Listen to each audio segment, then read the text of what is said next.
Milhões de dólares. É, literalmente milhões são gastos todos os anos em avaliações de perfil pelas maiores empresas do mundo. É uma indústria gigantesca, sabe? Gigantesca. Movimenta muito dinheiro mesmo. Pois é. Mas, e se a ciência sugerir que a ferramenta mais popular de todas não passa de um horóscopo de terno e gravata? Nossa, essa definição é ótima. E bem polêmica, né? Total. Então, sejam bem-vindos a mais um mergulho profundo no nosso material de estudo. A missão de hoje é bem específica. A gente vai criar o resumão definitivo para ajudar a turma a gabaritar a prova de comportamento organizacional. É isso aí. E a gente está usando como base as anotações sobre o livro clássico do Stephen Robbins, a edição de 2011. Eu tô super focada em destrinchar isso com você hoje. Perfeito. O nosso objetivo hoje é desvendar aquele mistério clássico do mundo corporativo, sabe? Porque um executivo brilhante, que entregava resultados absurdos na empresa A, simplesmente fracassa de forma espetacular quando vai para a empresa B. Sendo que o currículo é o mesmo, né? A inteligência técnica é a mesma, então o que mudou? Exato. Então vamos desembalar isso. A nossa regra de ouro hoje para quem está revisando para a prova é 0 jargões complicados. Nada de teorias flutuando no ar. A gente vai pegar esses conceitos densos de personalidade e valores e, transformar em analogias do dia a dia para fixar de vez na memória. Combinado. Porque, no fundo, o que muda de uma empresa para outra é o ecossistema. É como a mente desse indivíduo interage com aquele ambiente específico.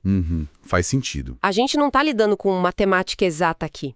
É a intersecção, super complexa entre a psicologia individual e a dinâmica das empresas. Então vamos começar do básico para o nosso resumão. Quando a literatura de negócios, tipo Robbins, fala sobre personalidade, do que exatamente a gente está falando?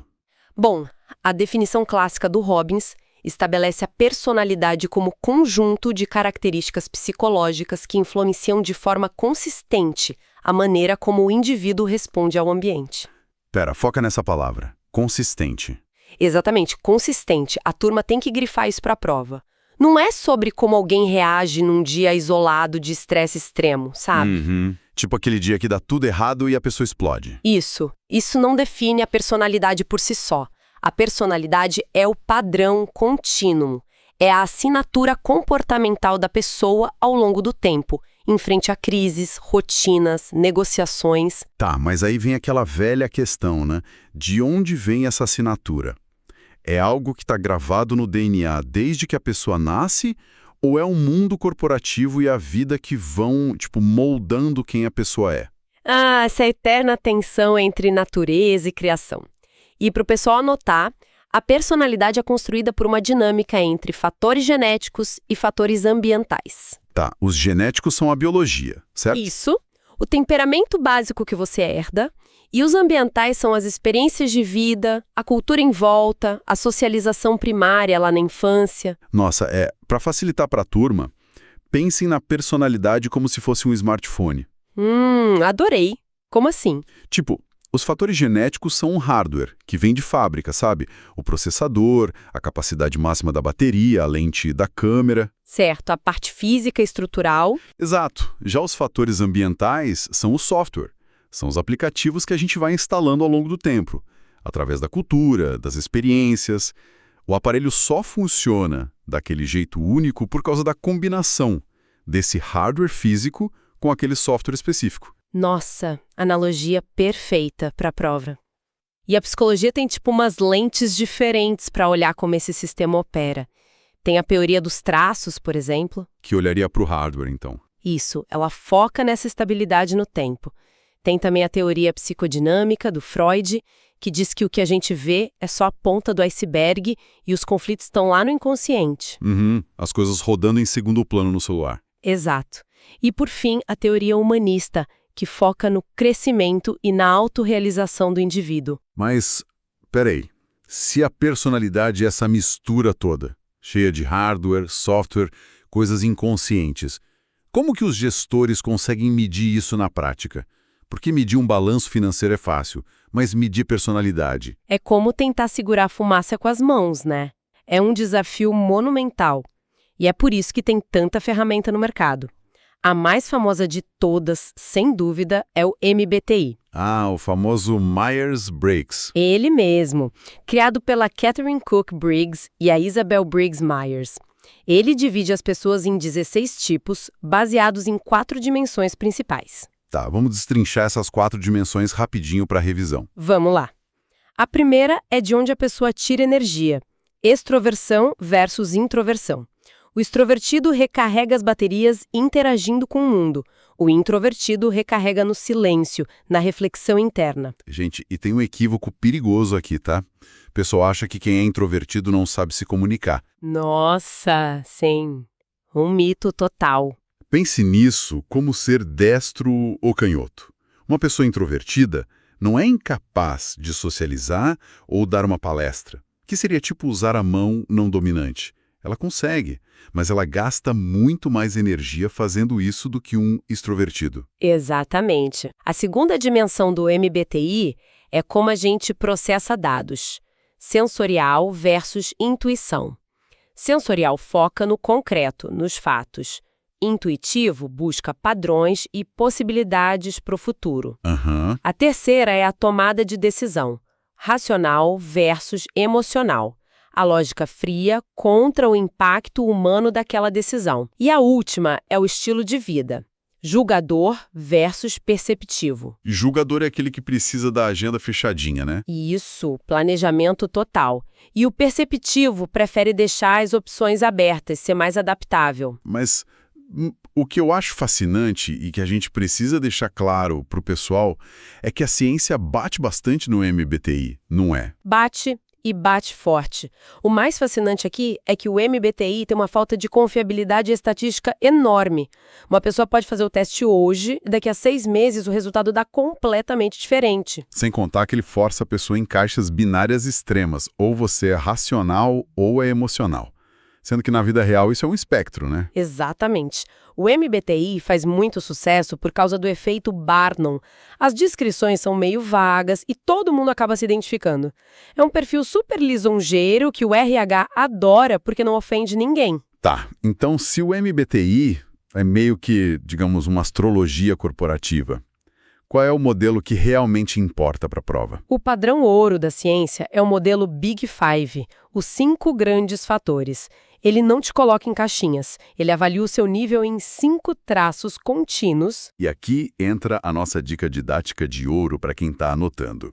O macete mnemônico para lembrar do Big Five é a sigla ACEAN, Ocean, mas com A. Isso, ACEAN. Vamos lá. O primeiro A é de abertura à experiência. Mede a curiosidade, a disposição para a inovação. Super importante para a galera de pesquisa e desenvolvimento, por exemplo. E o C? O C é conscienciosidade. Esse traço é o que tem a maior correlação com o sucesso no trabalho. É o nível de disciplina, de organização e confiabilidade da pessoa. Aí a gente tem o E, que é a extroversão, que a gente já falou, e o segundo A? Amabilidade. Que não é só ser bonzinho, mas mede o quanto a pessoa coopera e tenta evitar atritos sociais. Entendi. E sobrou o N. O N é o neuroticismo. O RH não gosta dessa palavra, então eles chamam de estabilidade emocional na hora da entrevista. Para só mais fofo, né? Pois é. Mas o neuroticismo avalia o quanto a pessoa é vulnerável ao estresse. Alguém com alto neuroticismo vê situações do dia a dia como grandes ameaças. E o Big Five é bom justamente porque ele mostra esses lados difíceis, em vez de só fazer elogios como o MBTI. Perfeito. Agora, esses modelos são bem amplos, são a visão macro. Mas eu quero saber como esses traços mais específicos aparecem no dia a dia. Tipo, nas reuniões, no corredor da empresa. Aí a gente entra em conceitos mais focados do Robbins, como o centro de controle, o famoso locus de controle. E o que isso quer dizer na prática? É a crença de quem está no volante da vida da pessoa. O locus de controle interno é quando a pessoa acredita que ela controla o próprio destino. O externo é quando ela acha que forças externas, o acaso, a sorte, é que mandam. Olha, para a prova, pensem nessa analogia. O funcionário com um locus interno age como se estivesse jogando xadrez. Perfeito. É habilidade e estratégia, né? Exato. Se ele perde, a culpa é dele, o movimento foi errado. O funcionário com locus externo age como se estivesse jogando roleta num cassino. Se perdeu, a culpa é da roleta, do croupier. É economia, é o chefe, é o mercado. Depende só da sorte. A consequência prática disso é que, numa equipe com muito locus externo, a proatividade some. Afinal, se é tudo sorte, por que eu vou me esforçar, sabe? Exatamente. E além do locus, o material de revisão cobra outros temperos da personalidade. Por exemplo, o maquiavelismo. Que é a ideia de que os fins justificam os meios, né? Isso. E não pensa que é aquele vilão de novela. Na prática, é um pragmatismo gelado. O maquiavélico retém informação, usa os colegas como recursos descartáveis, pode até dar resultado no curto prazo, mas destrói a equipe no longo. E tem também o narcisismo, que é aquela importância exagerada que a pessoa dá para si mesma. E o automonitoramento, que eu acho um conceito fascinante. Nossa, o automonitoramento é a habilidade de ler o ambiente social e se ajustar. É o camaleão corporativo. É bom para subir na carreira porque a pessoa vira exatamente o que o chefe quer. Mas a equipe embaixo não confia nesse líder porque sente que ele é falso, tem várias caras, né? Sim, cria um atrito enorme pela falta de autenticidade. E para fechar essa lista temos a aversão ao risco e as personalidades. Tem a personalidade tipo A. Ah, aquela que é ligada no 220? Isso. Competitividade agressiva, faz 1000 coisas ao mesmo tempo, luta contra o relógio. E tem a personalidade proativa, que identifica a oportunidade, toma a iniciativa e supera os obstáculos. Bom, maravilha. Mas aqui tem um ponto de atenção. Ter uma personalidade tipo A, ou ser, sei lá, muito extrovertido, isso só é bom ou ruim dependendo de onde a pessoa está trabalhando. Exatamente. E isso leva a gente direto para a teoria da adequação de Holland, o tal do quebra-cabeça. O John Holland percebeu que as pessoas buscam ambientes que são congruentes, que combinam com a personalidade delas. Ele mapeou 6 tipos: Vamos listar para a turma revisar? realista, investigativo, artístico, social, empreendedor e convencional. E aqui a coisa fica muito interessante. Para fixar isso para a prova, imaginem a seguinte cena. Você pega alguém com um perfil puramente artístico. Certo, alguém criativo, que não gosta de regras, expressivo. Isso. Aí você tranca essa pessoa numa salinha sem janela fazendo auditoria fiscal o dia inteiro, que é o perfil totalmente convencional. Nossa, um desastre anunciado. A Vitória Régia não é uma planta ruim, o deserto não é um ecossistema ruim, mas a adequação entre os dois é zero. O que vai acontecer? A planta vai morrer. No caso do funcionário, o estresse sobe, a motivação afunda e ele pede demissão. É a falta de fit. Exato. A empresa que ignora isso na contratação está rasgando dinheiro. Com certeza. Mas olha, se a gente conectar isso com a visão maior do livro, a personalidade dita como a gente age. Mas são os valores que ditam o porquê a gente age. É a bússola interna. Então, bora falar de valores. Temos 2 modelos principais aí, né? Sim, tem as 10 categorias de valores do Schwartz, que mostram como os valores podem ser compatíveis ou entrar em conflito. Tipo, você não pode exigir de um funcionário muita inovação, que seria o valor estimulação, e, ao mesmo tempo, punir se ele quebrar a tradição. Dá um curto-circuito na cabeça do cara. Exato. Mas o modelo que mais cai em prova é o de Rocate. Ele divide os valores em 2 balaios: valores terminais e valores instrumentais. Deixa eu tentar ajudar a turma com uma analogia de viagem de carro para isso. Manda ver. Pensem no valor terminal como o seu destino final da viagem, onde você quer chegar na vida. Ter uma vida confortável, ser respeitado, ter paz. Essa é a meta. Uhum. Já o valor instrumental é o carro que você escolhe para fazer essa viagem e, tipo, como você dirige ele na estrada. Ah, o comportamento preferencial. Exato. Você vai chegar no sucesso através da ambição, passando por cima dos outros, ou vai dirigir usando a honestidade, a empatia. O terminal é o destino, o instrumental é o meio de transporte. Analogia perfeita, sério. E entender essa diferença entre destino e como dirigir é o que explica o maior problema das empresas hoje: o choque de gerações. porque os valores mudam com o tempo. Pois é. Pega os baby boomers, por exemplo. Eles foram moldados num cenário onde a estabilidade e a segurança eram os valores terminais máximos.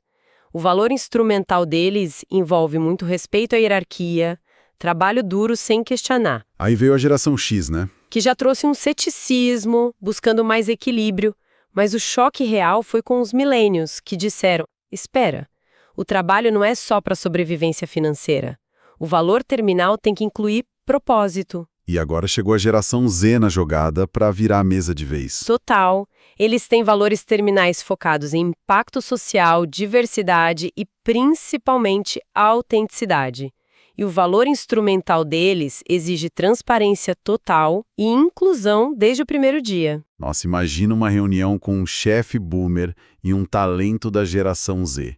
O jovem quer limite de horário, quer saúde mental. O boomer vê isso como preguiça. E o jovem vê a exigência de hora extra do boomer como tóxica. Eles estão falando línguas diferentes, dirigindo carros diferentes, indo para destinos diferentes e presos na mesma sala. Bom, para amarrar nosso resumão para quem está revisando, personalidade e valores constroem a realidade do indivíduo e as pessoas só ficam nas empresas onde existe um alinhamento claro entre os valores pessoais delas e os da organização. Se não tem adequação, elas vão embora. Essa é a síntese perfeita do conteúdo, pessoal. Então, parabéns para a turma que acompanhou até o fim dessa sessão intensa de revisão. Desejo muita sorte na prova, vocês vão mandar muito bem com esse material. Com certeza, vocês estão prontíssimos. Arrasem. E antes da gente se despedir, eu quero deixar uma pulga atrás da orelha de quem está ouvindo, algo para pensar além da prova, sabe? Adoro. Que é? Se a gente sabe que a geração Z valoriza extrema autenticidade e só fica onde tem alinhamento real de valores, como é que vai ser a tal da personalidade exigida das grandes corporações daqui a uns 10 anos, quando essa geração for a maioria absoluta e for a dona das cadeiras de liderança? Nossa. As empresas tradicionais vão ter que mudar o próprio DNA. Fica a reflexão. Um grande abraço para todo mundo e até o nosso próximo mergulho profundo.